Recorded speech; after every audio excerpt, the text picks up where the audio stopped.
order him some coilovers for his buggy, and I got on the phone and I ordered up some of these coilovers, Fox 16-inch coilovers for him, and then he called me back the next day and said he didn't want them. So I have these old Race Runner swayaways on the front. They're like a 16 or something funky, I don't know, but I think I'm gonna just keep the ones I just ordered and replace these. So I put them online and I think somebody wants to buy them, so I got to get them off, and I didn't want to go down to the shop, so I'm using my skid steer. I'm gonna lift it up and flex it out so I can get the driver's side off, and then I'm gonna switch sides and pick up the driver's side and get the passenger side off, and I'm just gonna leave it sitting on the bump stops until I get my Fox 16-inch coilovers mounted up. I have them at the shop. I just am not feeling very motivated to go down and put them on today, and I have a feeling somebody's going to buy these this weekend. So I'm going to take them off and get them ready.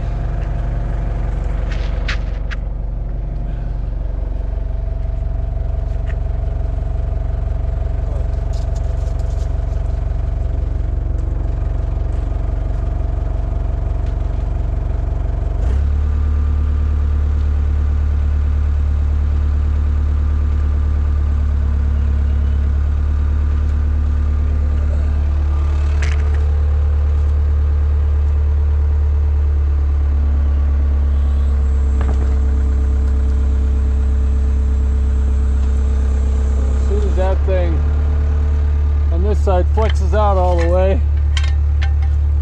All my tires don't hold air, so I put them on jack stands.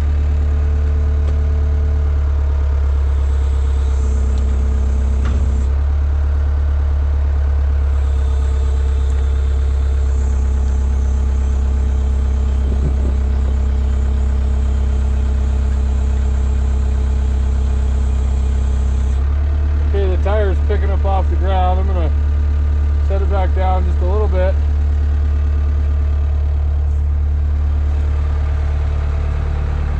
So now I have it flexed out. I got my limiting straps unhooked, because if I didn't, there'd still be pressure on these bolts. Should be able to pop these bolts out. See how it's loose? Should be able to pop those out relatively easy.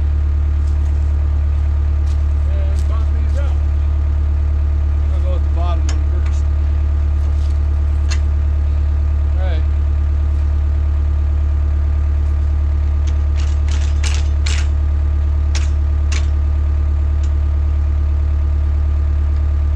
Guess I could have gone up just a little bit more. I don't want to lose these. I don't want to lose these spacers.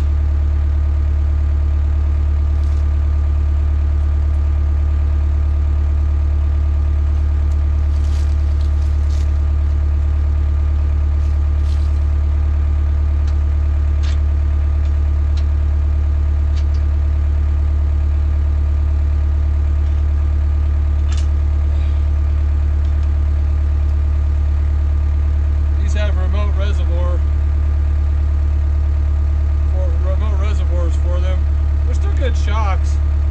I just wanted the same shock all the way around, I guess. Actually, I didn't really care. I just ended up with some. I didn't want to cancel that order. It took me a long time to place that order, and I don't know. It's a good excuse to keep them, I guess.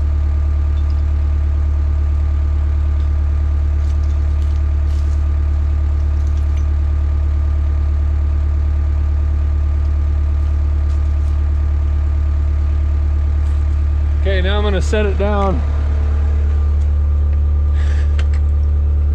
switch sides, and pick up the other side so I can get the other side out. I already disconnected everything. I took the nuts off. I just need to do the other side.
Still haven't gotten around to next steps on the Chevy.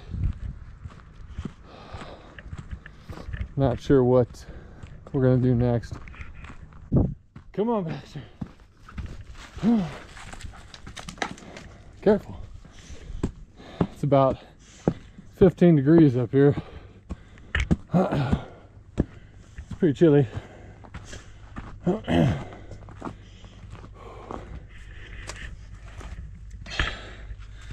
Okay, when you're using these high lift jacks, you need to be real careful. They're known for hurting people. I've heard of a lot of different stories of people getting hurt.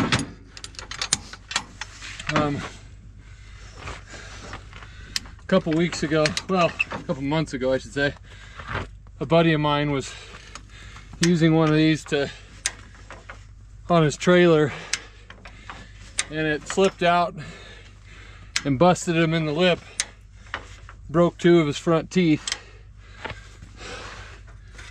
So you just have to be real careful with them. Don't let go of the bar is the most important thing, I think. And then if it kicks out or falls off, just get out of the way. Don't have your face close to it. And try not to lift both sides at the same time either. If you're gonna lift a corner of your Jeep, lift one corner. Don't lift up the whole back axle or the whole center off the bumper, because it's gonna go one way or the other. Always. It never stays. This is my crawler, by the way.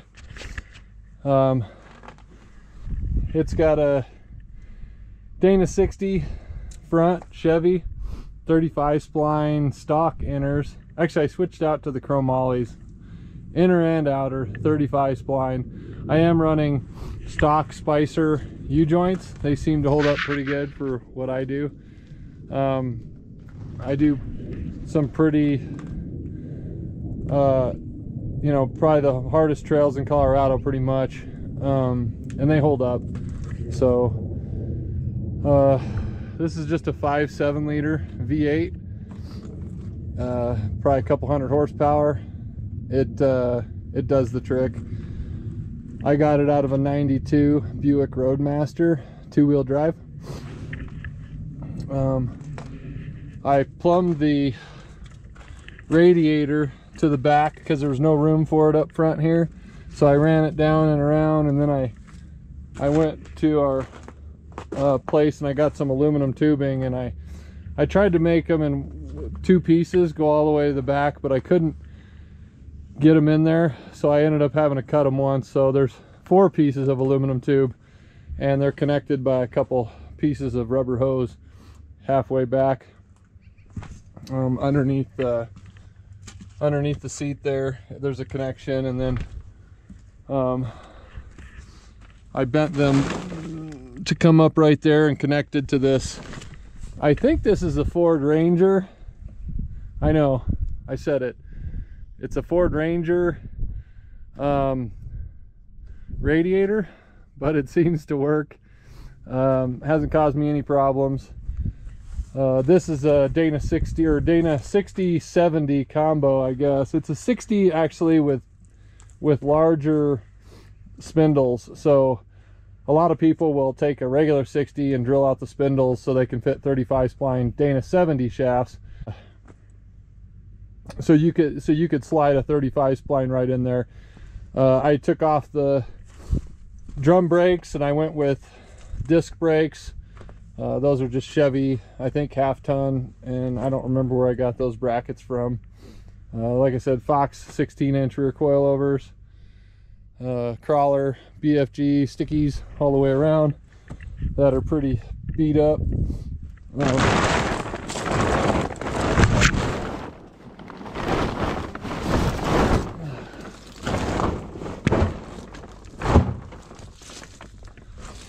This is I've got my little fire extinguisher in there.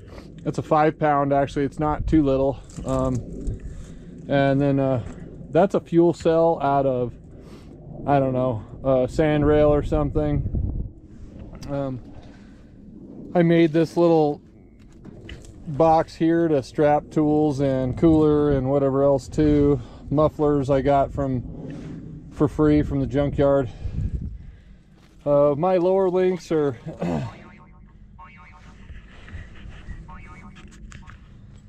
so this started as a Suzuki Samurai many years ago. You can see the Samurai dash. I made a custom aluminum insert there many years ago and put some gauges in there. I got my fancy horn that's so frozen I can't even get it to make any noise. I bought a Summit. Actually, I traded somebody for that Summit switch panel there, and I've wired everything through that. I made a custom center console. It has a USB port in the back there so I can charge my phone. Winter shifter painted to match. There's my breather for my transfer case. There's my shifters for my it's a stack transfer case. I'm not a big fan. It holds up, but it sounds like it's gonna explode if you go over 20 mile an hour with it. I got it for free out of I bought a truck that actually had a pretty good build, I guess, and I sold everything and kept the transmission in the transfer case, and I got my money back. So I pretty much got the transmission and transfer case for free. The transmission's actually a nice transmission. It's a TH400 and it's built by TCI. I called with the numbers that are on it and they told me that it's their best build. Heavy duty everything, torque converter. As far as outputs, I think they're like 23 spline outputs. They're the big guys. All my U-joints are 1350 on my drive shafts.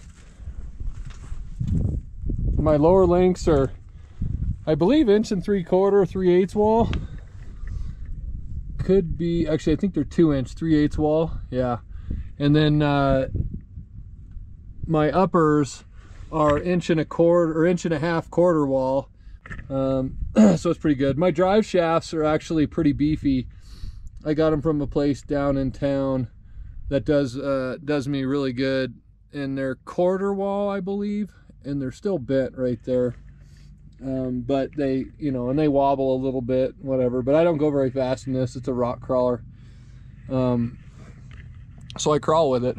I've got a military ammo can for my computer. What else? These are Honda Civic seats.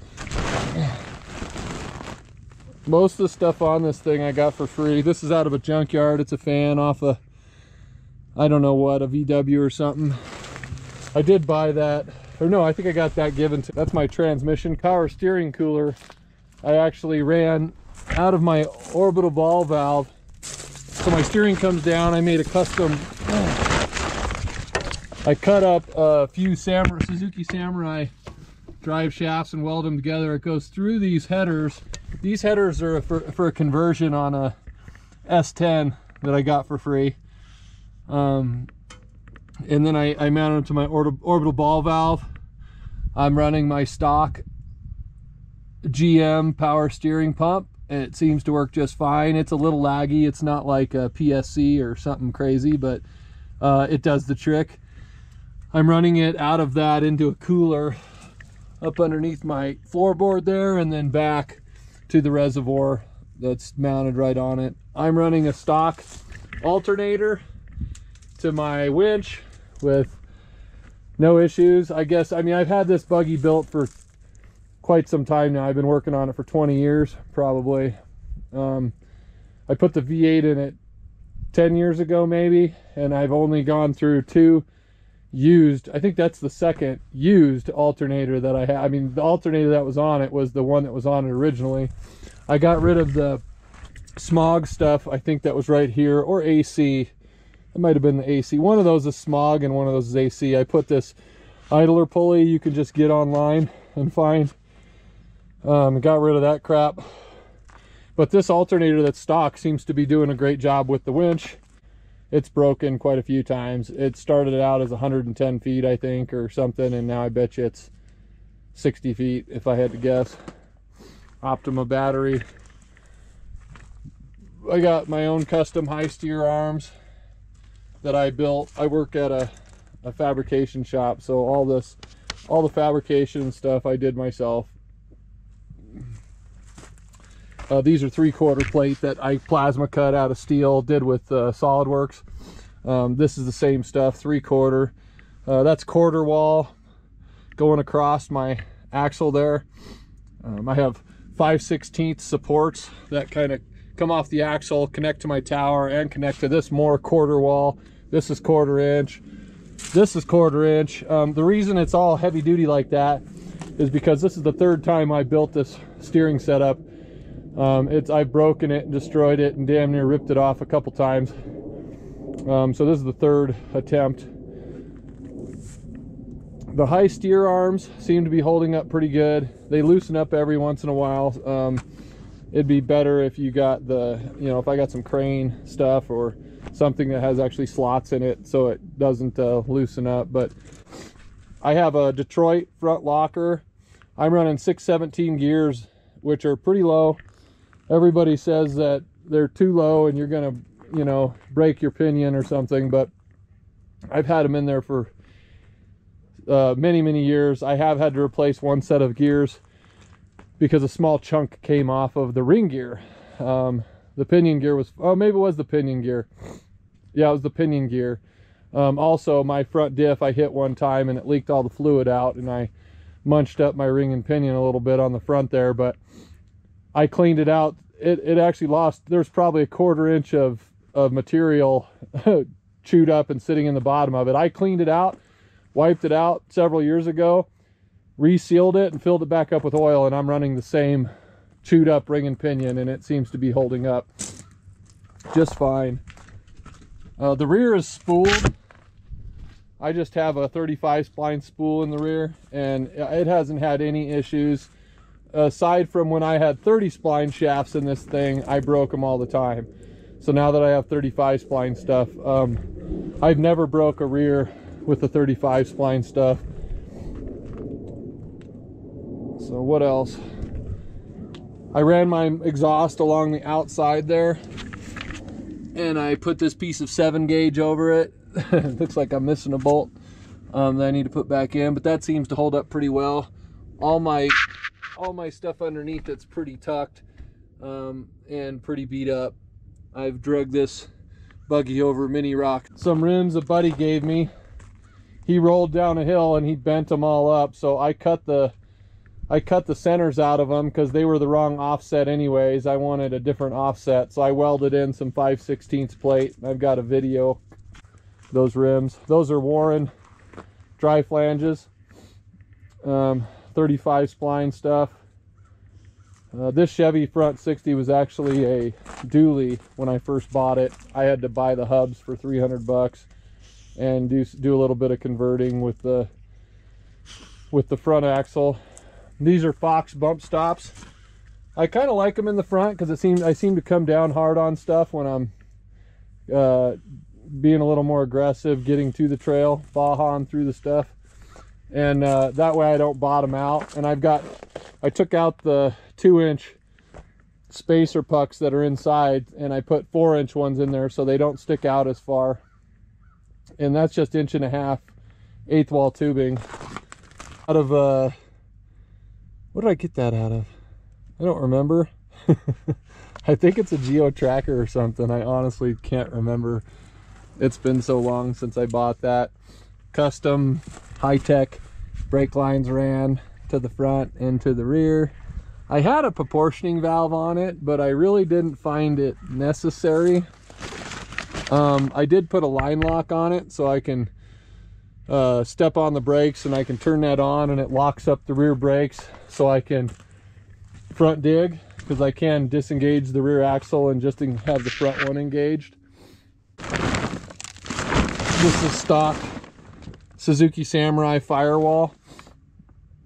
Oh, I did put a catch can for my up here for the overflow, for the oil coming out of the valve cover. Take that oil right from the valve cover and put it right back into the engine, and then it would smoke really bad.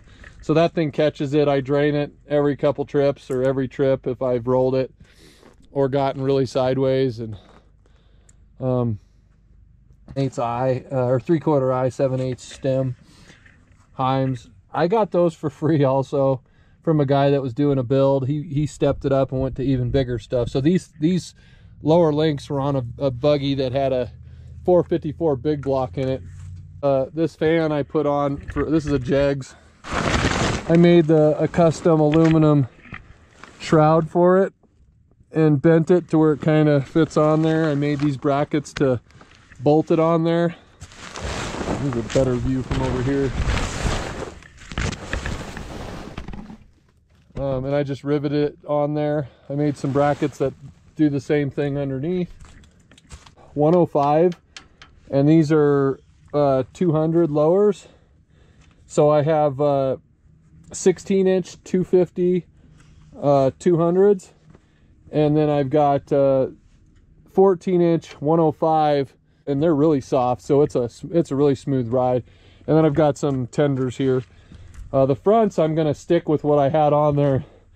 I'm running 150 over 200s, but I did order a set of 150 16s for the uppers. I was running 16 or 14-inch uppers and 16-inch lower springs, and I'm going to be running 16 16s now. This buggy weighs just under 4,000 pounds. It's like, which is heavy, I think, for a buggy. You don't really want it to be heavy, because that, I mean, you start attaching all sorts of crap to it and it doesn't go up the climb anymore. You know, the lighter the better.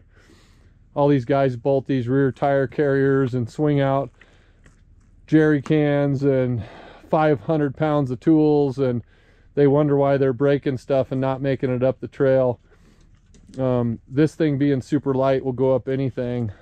It does really well for all bunch of free parts. I'm not sure what I have into it. Maybe I'm at like 10 or 15 with all the free stuff that I have, but I mean, when you think about it, coilovers are a couple grand. The front axle probably has a couple grand into it.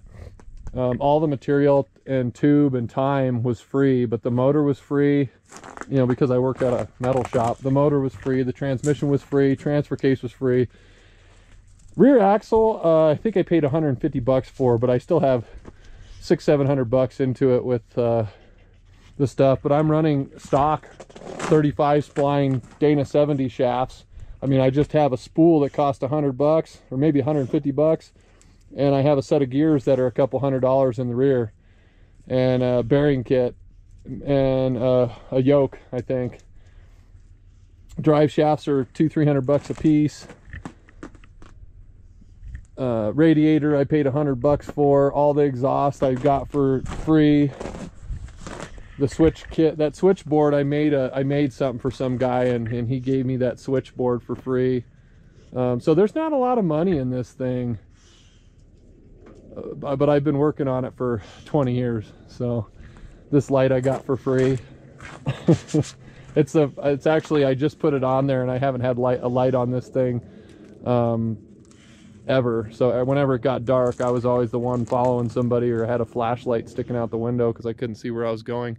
But I finally upgraded to a headlight, and I put a couple rock lights on it, but they're not very bright. I need to actually upgrade. Other than that, I mean, plugs, wires, cap, rotor, maintenance stuff, you know, it's just silly stuff that doesn't cost hardly anything. The tires I bought used, the rims I got for free. Tires even used for these stickies are pretty expensive. I paid like $1,000 for them, and they were almost they were a little better than this, but they were pretty wore out. and then I bought one or two here and there because I poked a hole in them, which I have videos on destroying tires and breaking things on my YouTube channel. Other than that, I think that's it. I'm sure I'm missing a bunch of stuff or forgetting some things, but that's basically the Buggy overview.